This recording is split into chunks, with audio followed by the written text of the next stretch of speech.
Hi, I'm Adam in Wales and this is my board gaming vlog, and today we're going to be talking about trick-taking card games. This is a celebration of trick-taking games because I have two trick-taking games that are coming onto the market over the coming year. The first one will be coming up very soon, and that's Pikoko from Brain Games. This trick-taking game will be released at the UK Games Expo and then distributed worldwide after. The second game I can't talk about just yet, but it will be coming up in a year or so. Now, trick-taking games are the most ancient form of card games, dating back to the 10th century in China, and they're the most common games that you would play with a traditional deck of playing cards. So they include games like Whist and Hearts and Contract Bridge and Euchre. These are all trick-taking card games that have been played a lot over the last few centuries. Now, I'm not going to focus particularly on the traditional games, and this isn't truly a top 10 trick-taking games. This is a top 10 style of trick-taking games, top 10 different mechanisms used in trick-taking games, and specifically in modern trick-taking games. So let's start off by taking a look at what trick-taking actually means. What does it involve? In a trick-taking game, each player has a hand of cards, and the starting player leads a trick by playing any card from their hand onto the table.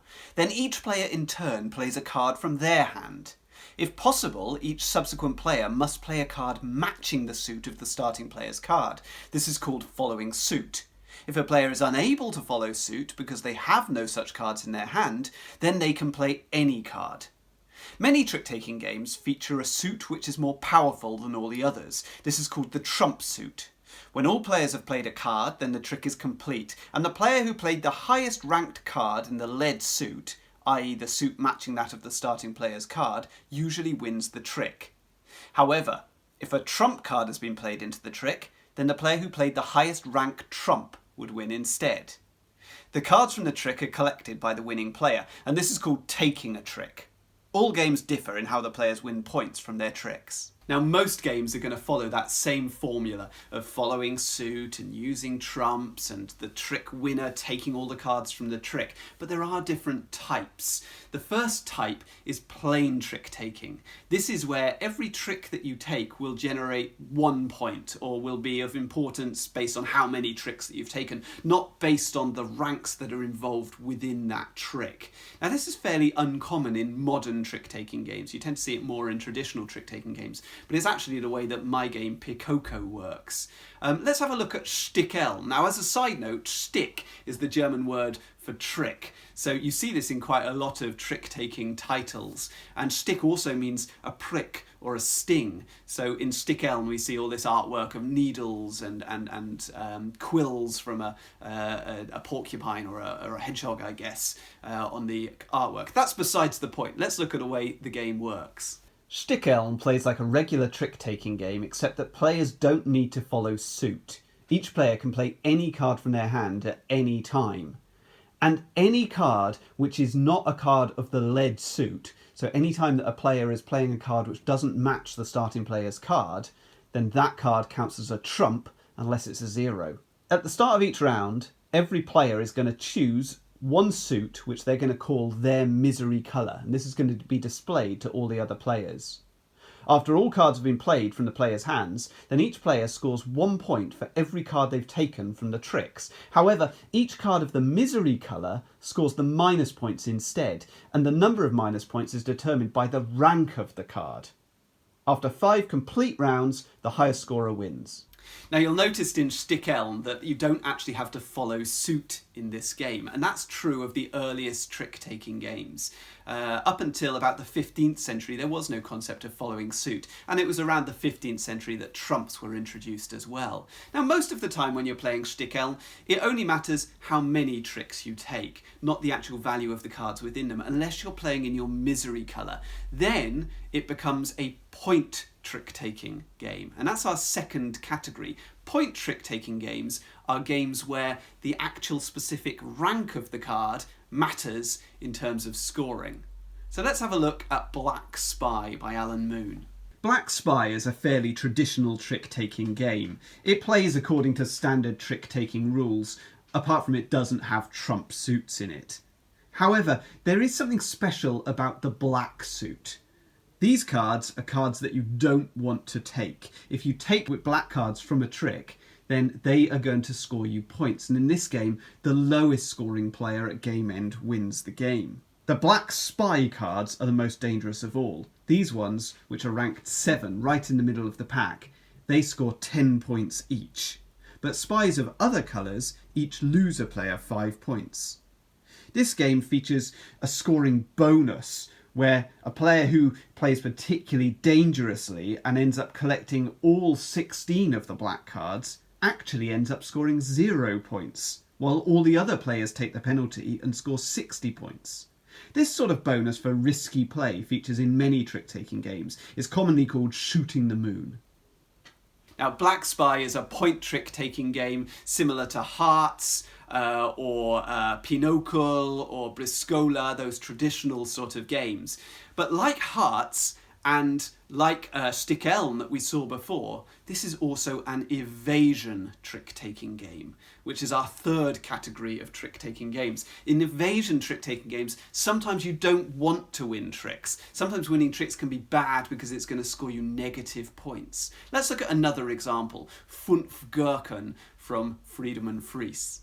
In Fünf Gurken, there are no suits, just the numbers 1 to 15, each represented 4 times.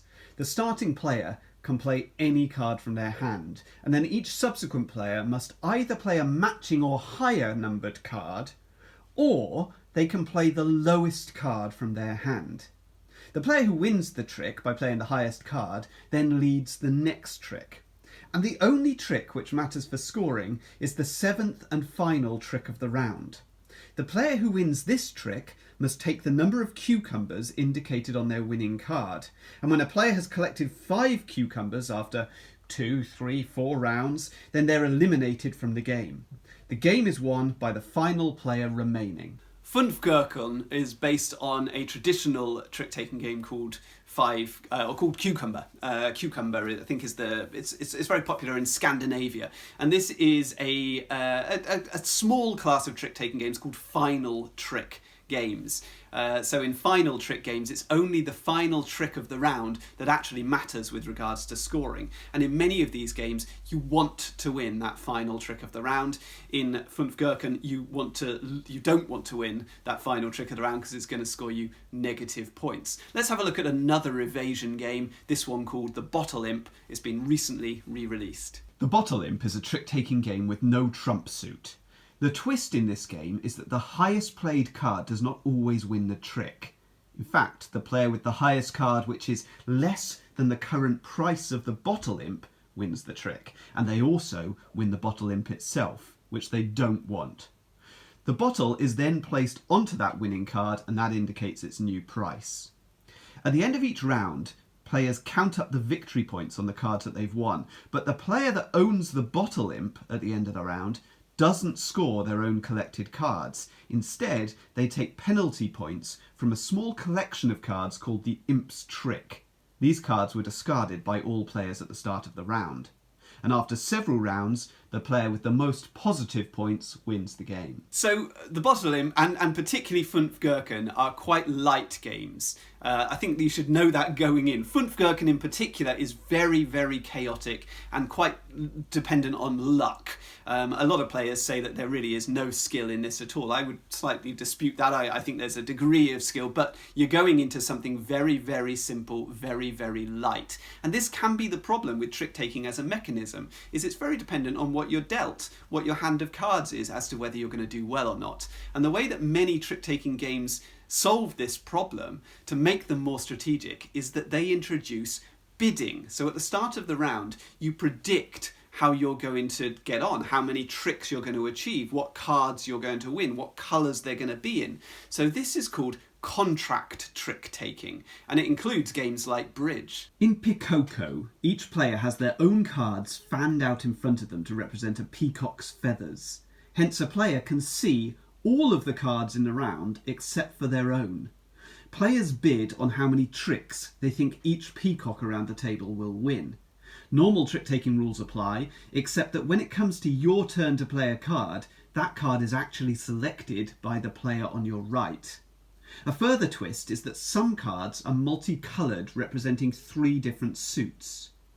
The players who make the most accurate predictions score the most points, and the highest scorer at the end of the game wins. So now you can see that's my game, of course, Pikoko. I can't show you a physical copy of it yet because I haven't actually got one. I'll be seeing it soon, the same as anybody else, when I get to that convention, seeing it for the first time and getting a copy in my hands. Now this is an example of a contract trick-taking game where we bid, we predict how well we're going to get on, and then we score points depending on the accuracy of our bids. Other popular ones in this genre, Wizard is a very popular modern one from Amigo, and the very similar game Skulking from Schmidt-Spiel. In Skulking, each round of trick-taking lasts a different number of tricks. So in round 1, each player only has 1 card. In round 2, they have 2 cards, and so on, until the 10th round with 10 cards, and then the game is completed. In each round, players declare how many bids they're going to win by simultaneously stretching out their fists and then stretching out fingers from those closed fists. Several cards have special powers which function a bit like trumps in a normal trick-taking game. So for example, pirate cards beat all other suits except for the Skulking card. And the Skulking card will beat every other card except for the mermaid. The escape card will never win a trick, and the Scary Mary can count as a pirate or as an escape card. Now with Skulking, as I've shown you there, this game features quite a lot of special powers on some of the cards. And while that feels like a very modern sort of innovation, you actually see it in quite a lot of traditional trick-taking games that the Jack or the Queen or the King will have some sort of special power. And here, of course, we've got a nice thematic version of that. One game which takes this to the absolute nth degree, really pushes this thing about special powers, is the game Chronicle. In Chronicle, each card has a special ability which often activates the moment that the card is played. If a card is played off-suit, i.e. it's not matching the card played by the starting player, then that card is placed face down and then its power does not activate. Any cards which are taken in a trick are moved face up in front of the player. They're now called allies. And each round, there are 1 or more objectives that the players are trying to achieve in order to score victory points, usually relating to the allies that are in front of them. The card abilities often mess with your own or with other players' attempts to fulfill these objectives. They might discard cards or swap locations or disrupt the allies in front of the players. Another game which has special powers in it for the different suits is the game Claim. Now this is a fairly recent game, and actually this is a 2-player only trick-taking game, which is something that's really uncommon in the genre. You don't see, most trick-taking games are for 3 to 5 players, sometimes stretching to 6, but it's very rare to see a 2-player only one. In fact, Claim was released last year along with a very popular one called Fox in the Forest, which I haven't actually played yet. Other ones which I think work particularly well 2-player are Potato Man, which I'm going to show you later, and Haggis, which is a climbing game. I'm going to introduce you to climbing games later, but those are both excellent 2-player trick-taking games as well. Claim is played in 2 very different halves. In the first half of the game, players each reveal a card in an attempt to win a central revealed card. Essentially, this is a pared back auction, whereby players build their hands for use in the later trick-taking game, which makes up the second half of the game. In the second phase of the game, players play a series of tricks, following suit where possible, and gathering the cards from the tricks that they win, putting them into their scoring piles. The player who has the majority of the cards from each suit at the end of the game scores 1 point per suit, and the highest scorer wins. Examples of the suit-specific powers are that the knights will always beat the goblins regardless of value, and undead cards score points in the first half of the game, unlike all other suits. The dwarves are collected by the player who loses a trick rather than the player that won, and so on. Now with Claim, we're straying quite far from that traditional format of a trick-taking game. And actually, all different aspects of trick-taking games, designers tend to play around with. So we've seen Fünf Gurken, which doesn't actually feature any suits at all. We've seen Stich-meister, where you don't have to follow suit. And actually, let's have a look at the game Potato Man. In Potato Man, you are, not only do you not have to follow suit, you are not allowed to follow suit. It is mandatory that you play a different suit to any other card that's already been played in that trick. Let's take a look at it. In Potato Man, the starting player of a trick can lead with any card from their hand, and unlike most trick-taking games, subsequent players are not allowed to follow suit. Indeed, each of the 4 suits may only appear once within each trick. If any player has no suitable card to play, then the round ends immediately. Hence, the length of any given round is totally unpredictable. The highest ranked card will win the trick as normal, but the very highest ranked cards, the evil potatoes, are always beaten by the very lowest ranked cards, the potato men. The winner of a trick receives 1 sack card in the colour that they won the trick with. Different colours have different distributions of numbers, hence the more difficult colours to win tricks with will score more points from their sacks. The player who collects the most points from sack cards at the end of the game wins. The game Pala, which is probably quite hard to get hold of at the moment, which is a shame, is one of the more complicated trick-taking games, but it's really, really innovative. In this one, you can actually change the suits by merging cards together. So you can take a red card and a blue card and make that into a purple suit. It's a really intriguing idea. So let's take a look at how Pala works. In Pala, there is no trump suit, and players are generally required to follow suit where possible. In this game, suits are either primary colours, so red, yellow, blue, or secondary colours, so purple, orange, or green. If a player leads with a primary colour, subsequent players must follow suit if they're able to. If they're not able to, then they can play any card, or add a second primary coloured card to an existing card, smearing the colours to make a secondary colour, and then play a second card matching that secondary colour. So for example, a player might add a red card to a previously played yellow card, changing the lead colour to orange, and then play one of their own orange cards in addition. If a player leads with a secondary colour, then subsequent players may choose to follow suit, or they could combine 2 cards together to make the mixed colour which matches that lead suit. The highest card in the trick's final colour will win the trick.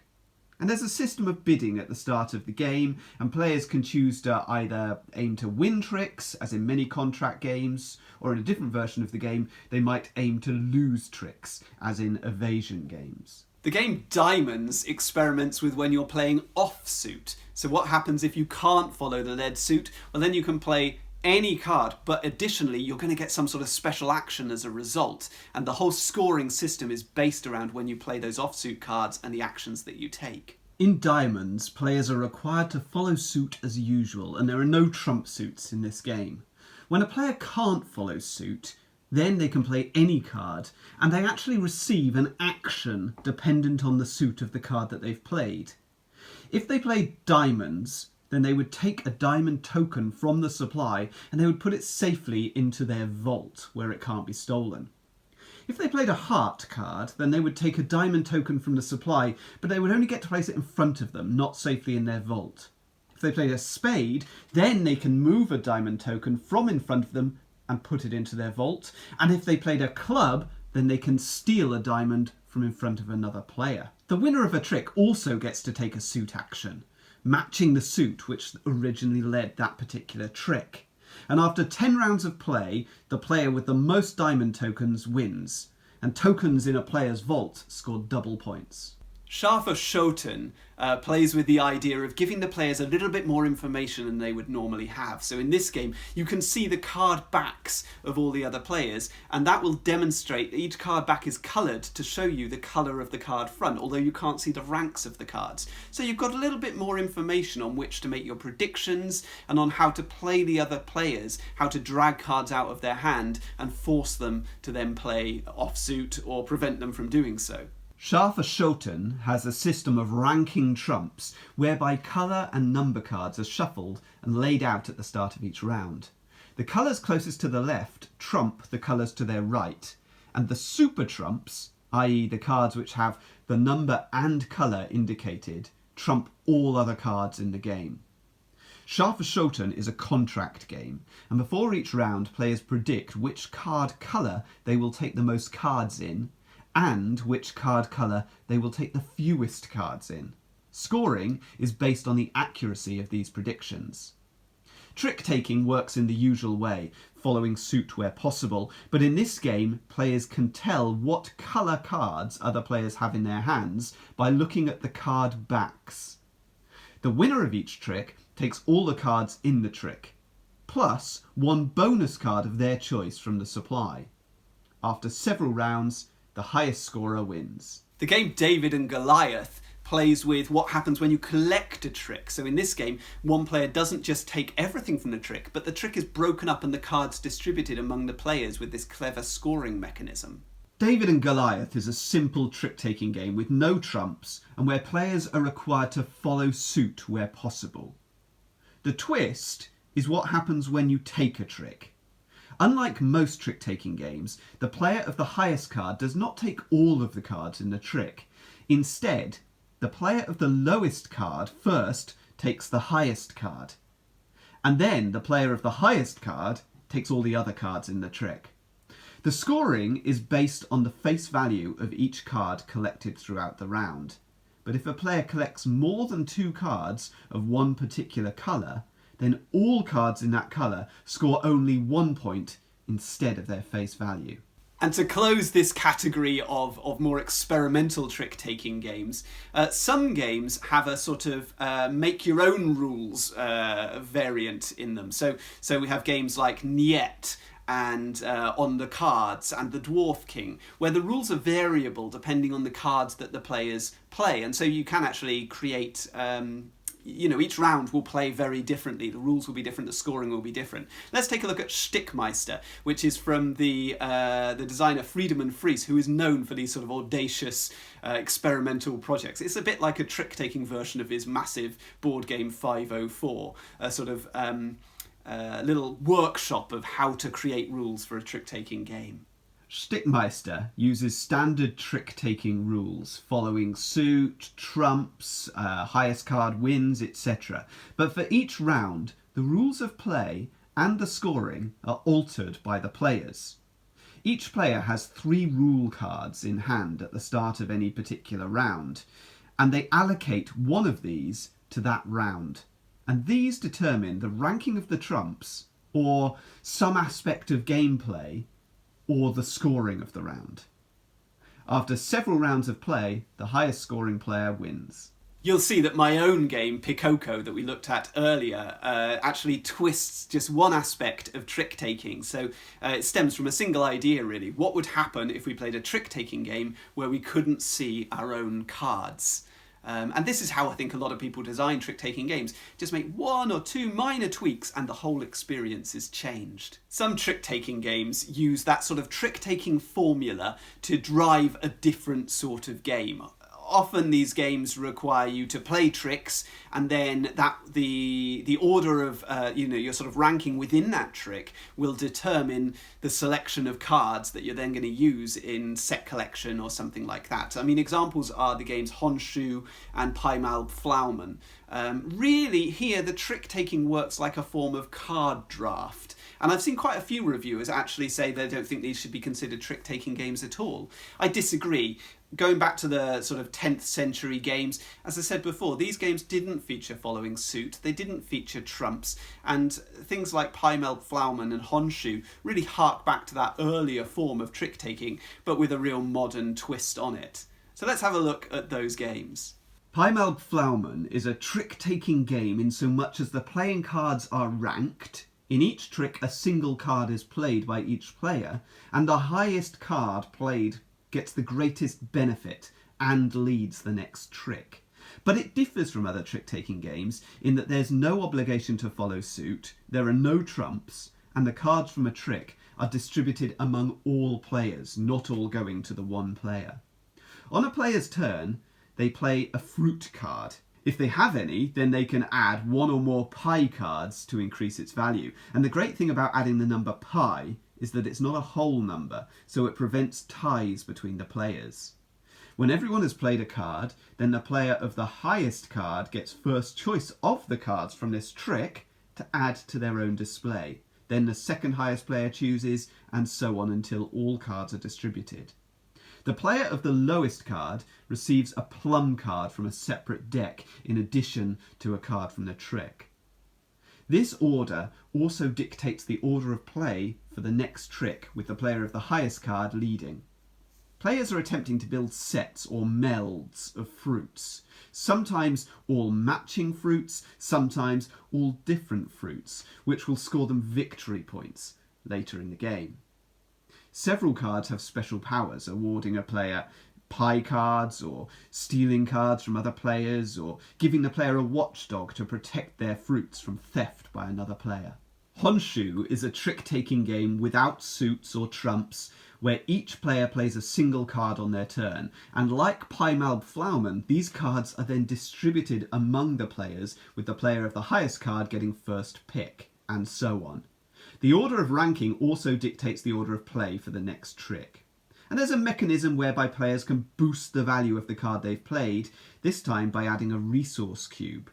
Subsequent players can also boost the value of their cards, but they must play the same colour of resource cube as the earlier player, i.e. they must follow suit.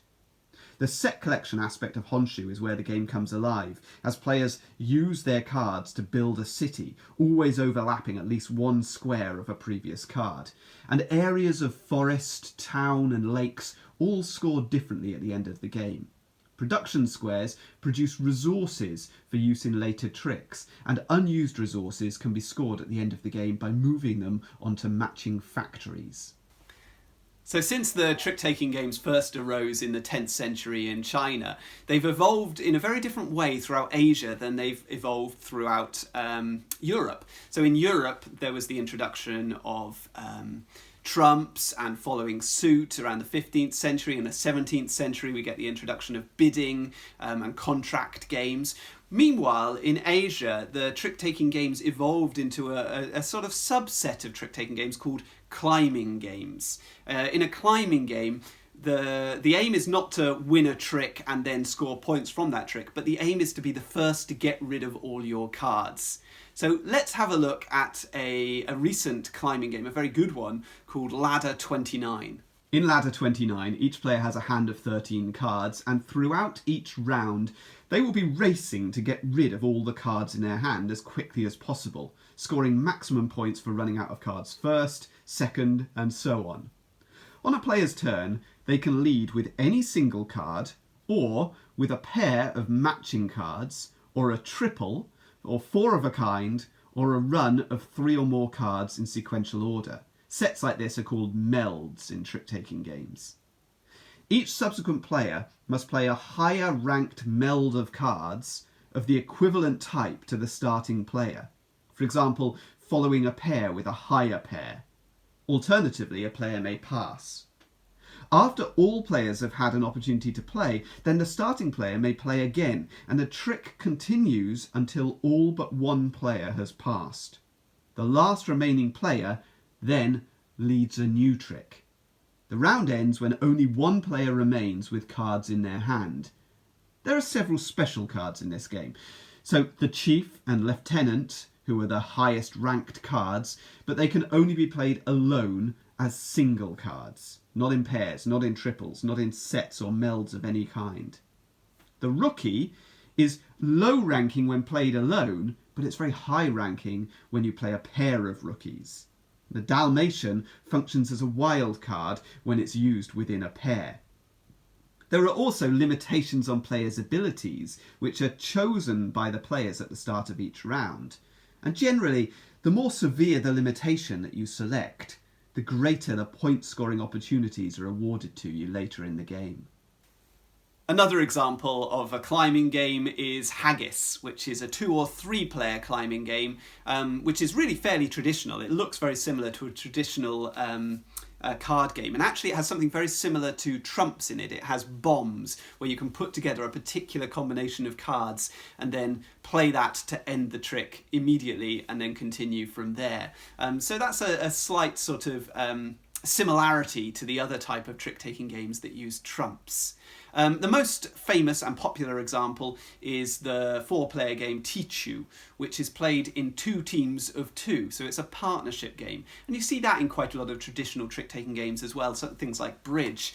Partnership games. Now, I'm not particularly familiar with partnership games. I find it hard to get that sort of game to the table because you need a very specific number of players, and often these games really benefit from a whole group of players who know the game very, very well and have studied it and learned the strategies, learned how to communicate with their partner, learned how to give messages and so on. So I'm not really into all of that, but one partnership game that I do like very much is the game Frank's Zoo. Each card in Frank's Zoo indicates an animal and the animals which rank above it. The starting player in a round plays 1 card or a set of matching cards, a meld. Subsequent players can either increase the rank by playing the same number of cards but with a higher animal, or increase the number of cards by playing a larger set of the original animal, or they can pass. Players continue playing into the trick until all players but 1 have passed, and then players score points according to the order that they run out of cards, with the first player to run out of cards scoring the most points. In later rounds, players can form partnerships based on the scores that they've made so far in the game. In the partnership rounds, both partners score based on their ending positions. But individual players also score for the cards that they've taken, with lions and hedgehogs having specific scoring criteria. Partners can also ask for help from the other partner during a trick. So this means a player could play a small set of cards and then ask their partner to complete the set by adding more cards if they have them. But players do not know which cards are in their partner's hands. So there we go. That's a not quite exhaustive, but hopefully a pretty thorough guide through the modern trick-taking games. I hope I've mentioned most of the relevant ones from the last few years. I know that there were quite a few that came out last year, and I'm sure there'll be many more this year that I haven't played yet and I haven't been able to mention. I hope you found it interesting either as a designer or as a player. If you like my video, please subscribe to my channel, Adam's Board Game Wales. Follow me on Twitter @BoardGameWales. On Board Game Geek, I'm Adam78. Thank you very much for watching. All the best.